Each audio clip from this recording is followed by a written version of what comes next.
जब मूसा और ईसा की औलादें एक हो सकती हैं तो क्या मुसलमान हमारे मोहम्मद के उम्मती, हमारे नबी के उम्मती, क्या वो एक नहीं हो सकते?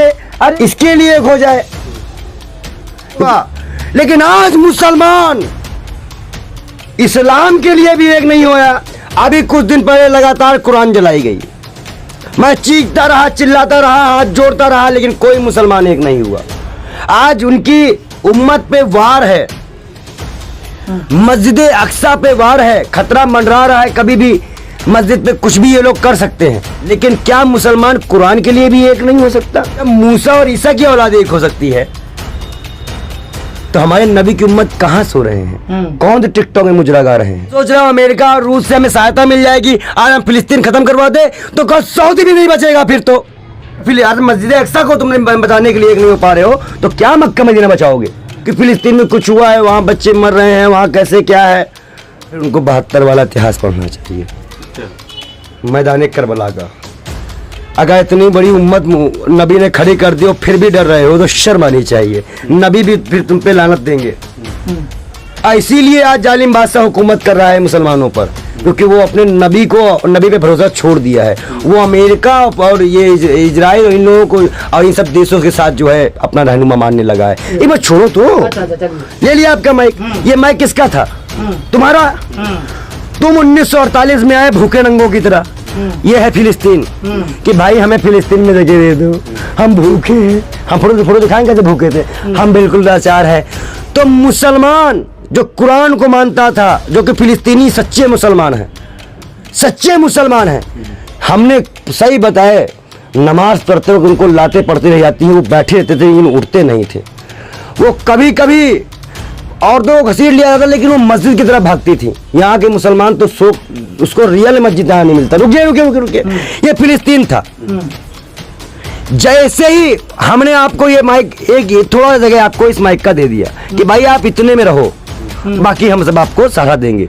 अब आपने कब्जा ही कर लिया, तो आप अगर इस माइक को अपने पास लेने के लिए पकड़ो, माइक लेने के लिए संघर्ष करोगे, तो क्या उसे हमें आतंकवादी, तुम आतंकवादी मानोगे अपने आप को?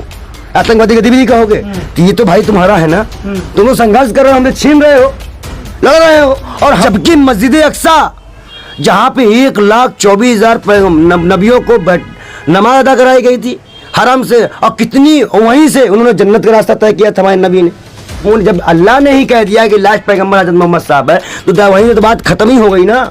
इसमें तो आयत भी पढ़ी है कुरान में, पढ़ लिया करो बेशर्मो, पढ़ो, उसमें आयत भी है। बोलनी मैं तो इजराइल की छत हूँ, मेरा भारत की पीठ के साथ है। अरे बेशर्मो, पर जान तो लो इजराइल क्या है। आप किसी को मस्जिद आने से रोकोगे, किसी को भगाओगे, मारोगे, उनकी महिलाओं को कत्ल करोगे, चलते हुए लोगों को गोली चला दोगे, आपने जुल्म नहीं किया।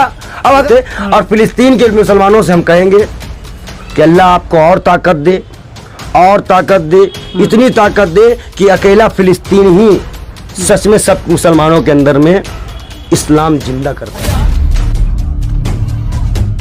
जब मूसा और ईसा की औलादें एक हो सकती हैं तो क्या मुसलमान हमारे मोहम्मद के उम्मती, हमारे नबी के उम्मती, क्या वो एक नहीं हो सकते? अरे वो इसके लिए एक हो जाए ना, इसके लिए एक हो जाए, क्योंकि लास्ट पैगंबर है उन्हीं के यहां से। वो क्यों डर रहे हैं? उनकी उम्मत के लिए जन्नत खुली है, क्योंकि वो लास्ट पैगंबर उन्हीं, जो इनकी उम्मत को मानेगा, जो अल्लाह उनके रसूल को मानेगा, वही जाएगा, अल्लाह से बात करूंगा, वही पहुंचेगा जन्नत में, वही सब नबी वहीं बैठेंगे और तब वहां पे फैसला होगा। लेकिन आज मुसलमान इस्लाम के लिए भी एक नहीं होया।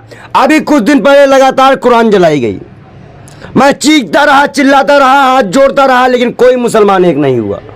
आज उनकी उम्मत पे वार है, मस्जिद अक्सा पे वार है, खतरा मंडरा रहा है। कभी भी मस्जिद पे कुछ भी ये लोग कर सकते हैं, लेकिन क्या मुसलमान कुरान के लिए भी एक नहीं हो सकता?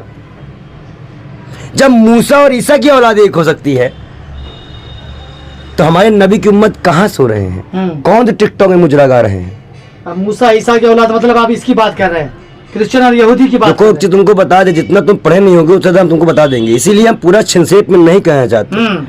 हम बार बार पागल नहीं है कि वही बात कहते रहेंगे। मुसलमान के पास बुद्धि नहीं है क्या, जो हमारी बात समझ नहीं पा रहा है। हाँ, तो आपको हम क्या कहना चाह रहे हैं समझो पहले। हाँ। हम कह रहे हैं क्यों नहीं, कहाँ है सऊदी, कहाँ है इराक, कहाँ है जद्दा, कहाँ है इतनी बड़ी बड़ी कंट्रियां।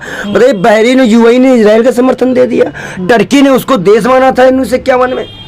क्या ये इस्लाम से गद्दारी नहीं है, अपने नबी से गद्दारी नहीं है? अपने ही उम्मतियों को मारे कौन से स्वर्ग का सिंहासन ले लोगे भाई, कौन सा? लेकिन आज सोच रहा हूं अमेरिका और रूस से हमें सहायता मिल जाएगी, आज हम फिलिस्तीन खत्म करवा दे तो कल सऊदी भी नहीं बचेगा फिर तो। आज अगर आज मस्जिद अक्सा को तुमने बचाने के लिए एक नहीं हो पा रहे हो तो क्या मक्का मदीना बचाओगे और क्या इस्लाम बचाओगे? मैं चैलेंज करता हूं मुसलमानों को, अगर गैरत तो जाग जाए, देखो जाओ आए ना कुरान के दायरे पे। तो फिलिस्तीन के मुसलमान तो एक है ना, लड़ रहे हैं ना वो, बाकी यहाँ के मुसलमान नहीं है क्या? हाँ। बाकी और कहीं मुसलमान नहीं है क्या? पागल उगल की बात करते दुआ हो कर रहे हैं यहाँ के मुसलमान, दुआ कर रहे हैं। टिकटॉक पे अभी भी रील जारी है, मैं तमाम मुसलमानों को देख सुनता हूँ ट्विटर पे। हाँ। इंडिया के भी कहीं के भी किसी को फर्क नहीं पड़ रहा है, फिलिस्तीन में रोज हंसते हैं, बात करते हैं, नॉर्मल जैसे जिंदगी जी रहे हैं। उनको फर्क ही नहीं पड़ रहा है कि फिलिस्तीन में कुछ हुआ है, वहाँ बच्चे मर रहे हैं, वहाँ कैसे क्या है। हमें लगता है फिर उनको 72 वाला इतिहास पढ़ना चाहिए, मैदान करबला का। अगर इतनी बड़ी उम्मत नबी ने खड़ी कर दी और फिर भी डर रहे हो तो शर्म आनी चाहिए, नबी भी फिर तुम पे लानत देंगे। इसीलिए आज जालिम बादशाह हुकूमत कर रहा है मुसलमानों पर, क्योंकि वो अपने नबी पे भरोसा छोड़ दिया है। वो अमेरिका और ये इजराइल और इन लोगों को और इन सब देशों के साथ जो है अपना रहनुमा मानने लगा है। सऊदी क्या कर रहा है, इराक जद्दा क्या कर रहा है, और भी इस्लामिक कंट्री। अरे भाई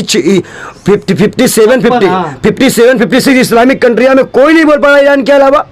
इसका मतलब कि आप अपने कौम से गद्दारी कर रहे हो, ना फरमानी कर रहे हो, अल्लाह के बंदों को नहीं बचा रहे हो, अल्लाह से ना फरमानी कर रहे हो। लेकिन जो फिलिस्तीन में लड़ रहे हैं हमास, आप उसको आतंकवादी संगठन क्यों नहीं मानते? क्योंकि जो मिडिल ईस्ट की जो यूरोप की मीडिया, यूरोपियन मीडिया है, वो सीधे आतंकवादी कहती है। देखो मैं कहती है क्योंकि इजराइल मैं तुमको एक बात बताता हूँ, आज जनता समझ जाएगी, तुम्हारा पागलपन मैं दूर करता हूँ। ये माइक हमें दे दो। नहीं ये मत छोड़ो तो। अच्छा, ले लिया आपका माइक। ये माइक किसका था? तुम्हारा। तुम 1948 में आए भूखे नंगों की तरह। ये है फिलिस्तीन कि भाई हमें फिलिस्तीन में जगह दे दो, हम भूखे हैं। हम फोटो दिखाएंगे कैसे भूखे थे, हम बिल्कुल लाचार है। तो मुसलमान जो कुरान को मानता था, जो कि फिलिस्तीनी सच्चे मुसलमान है, सच्चे मुसलमान है, हमने सही बताए, नमाज पढ़ते वक्त उनको लाते पढ़ते रह जाती हैं, वो बैठे रहते थे लेकिन उठते नहीं थे। वो कभी कभी औरतों को घसीट लिया जाता, लेकिन वो मस्जिद की तरफ भागती थी। यहाँ के मुसलमान तो उसको रियल मस्जिद यहाँ नहीं मिलता। रुके ये फिलिस्तीन था। जैसे ही हमने आपको ये माइक एक थोड़ा जगह आपको इस माइक का दे दिया कि भाई आप इतने में रहो, बाकी हम सब आपको सहारा देंगे, अब आपने कब्जा ही कर लिया।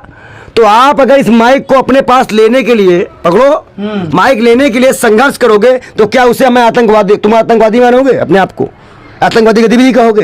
तो ये तो भाई तुम्हारा है ना, तुम लोग संघर्ष कर रहे हो, हमसे छीन रहे हो, लड़ रहे हो। और हमास वहीं के लोग हैं, वहाँ चुनाव भी लड़ते हैं और वहाँ उनकी हुकूमत भी चलती है, तो वो अपने ही लड़ने तो क्या गलत कर रहे हैं? मीडिया कह रही है ना आतंकवादी, पूरी मीडिया देख। तो तुम्हारे पास और कोई काम है? अरे हम थोड़ी कह रहे हैं, मीडिया कह रही है। तो तुम कौन हो फिर? तुम मीडिया नहीं हो। क्रांतिकारी मीडिया के लोग हैं, जो मेन स्ट्रीम मीडिया है वो तो वहाँ पहुँच गया है, दिखा रहा है। देखो भाई तुम पे ही से चल रही है, मोदी ने यूट्यूब बनाया, तुम्ही लोगों को देख के बनाया, तुम लोग हिम्मत मत हारना। अच्छा, दबाने बोल रहे हैं। किसका? हम सब कुछ दबा देंगे, परेशान ना हो, हम सब दबाएंगे। रुको थोड़ा शांति रखो बस।